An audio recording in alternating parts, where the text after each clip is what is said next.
श्री राधे राधे दोस्तों, आपका मेरे चैनल में स्वागत है। मेरे चैनल का नाम श्री जी है। विकट संकष्टी चतुर्थी व्रत कथा। एक समय की बात है, एक राज्य में धर्मकेतु नाम के एक विद्वान ब्राह्मण रहते थे।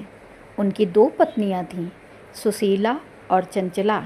सुशीला अत्यंत धार्मिक और आस्थावान थी, जबकि चंचला का धर्म कर्म में कोई विशेष विश्वास नहीं था।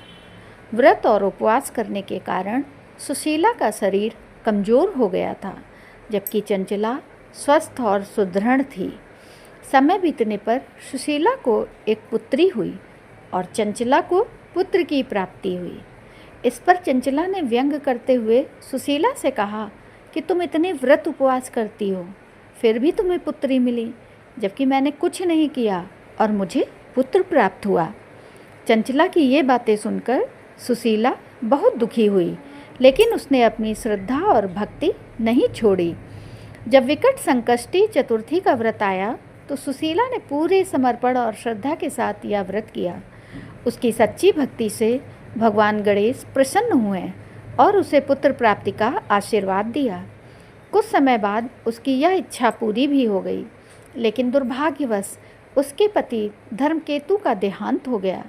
इसके बाद चंचला अलग रहने लगी, जबकि सुशीला अपने बच्चों के साथ उसी घर में रहकर उनका पालन पोषण करने लगी। सुशीला का पुत्र बहुत बुद्धिमान और गुणवान निकला। उसकी मेहनत और समझदारी से घर में समृद्धि आने लगी। ये देखकर चंचला के मन में ईर्ष्या उत्पन्न हो गई। एक दिन अवसर पाकर उसने सुशीला की पुत्री को कुएं में ढकेल दिया, लेकिन भगवान गणेश की कृपा से उसकी जान बच गई। जब चंचला ने ये देखा कि स्वयं भगवान गणेश सुशीला और उसके परिवार की रक्षा कर रहे हैं, तो उसे अपने किए पर गहरा पछतावा हुआ। उसने तुरंत सुशीला से क्षमा मांगी।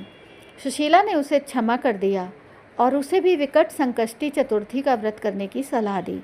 चंचला ने श्रद्धा से ये व्रत किया, जिससे उसके जीवन में भी सुख समृद्धि आने लगी और भगवान गणेश की कृपा उस पर भी बरसने लगी। अब यहाँ पर समाप्त होती है संकष्टी चतुर्थी की कथा। राधे राधे दोस्तों, आप मेरे चैनल को सब्सक्राइब भी करिएगा और कमेंट भी करिएगा, लाइक भी करिएगा। धन्यवाद दोस्तों।